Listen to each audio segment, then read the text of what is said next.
Ici, c'était salon d'esthéticienne, salon de coiffure. Donc, ils étaient ouverts ce matin.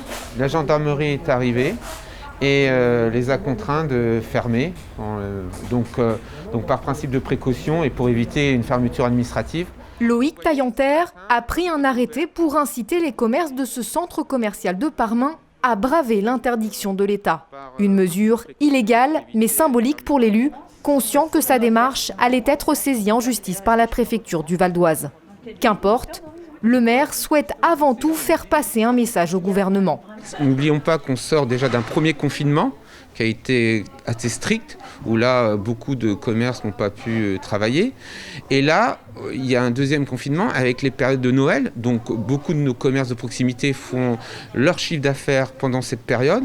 Et là, on leur interdit d'ouvrir. Donc, c'est dramatique. C'est pour cela qu'en tant que maire, on doit au moins mettre tout en œuvre pour essayer de les aider. C'est le tissu local. Sans ces commerces, c'est une ville morte, c'est une ville dortoir. Au milieu des commerces fermés, Aurélie, fleuriste ici depuis 12 ans, fait de la résistance. Autorisée à travailler jusqu'à dimanche pour la Toussaint, elle a décidé d'ouvrir ce mardi, encouragée par l'action du maire. Elle a disposé une table devant sa boutique pour servir ses clients à l'entrée. Conséquence, les gendarmes sont déjà venus la rappeler à l'ordre, car ce service ne rentre pas dans le cadre de la commande à distance autorisée. Des règles incompréhensibles pour la fleuriste. Je suis toute seule ici, je n'ai pas de salariés, donc il n'y a personne en fait qui est en contact avec moi. Les gens ne rentrent pas dans le magasin et on fait du drive où je fais des livraisons, donc je ne vois pas en fait ce qui dérange. Aujourd'hui, vous allez faire vos courses, vous allez être 200 ou 300 personnes au supermarché et par contre ça gêne personne. Vous touchez au caddie, vous touchez à tout. Moi ici, il n'y a personne qui touche quoi que ce soit. C'est moi qui fais le bouquet, j'encaisse ici sur la table. Je veux faire comme d'autres fleuristes ou comme d'autres commerçants, montrer qu'on n'est pas content et qu'on veut continuer à travailler et on ne veut pas faire un dépôt de bilan. Même situation à Luzarches, le maire a lui aussi autorisé la réouverture de ses commerces. Différence avec son confrère de Parmain, il appelle les commerçants à ne pas le prendre au pied de la lettre.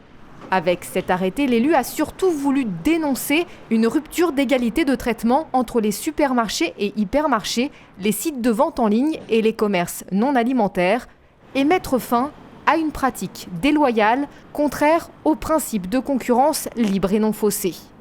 Des initiatives que ne soutient pas Daniel Fargeot, président de l'Union des maires du Val-d'Oise.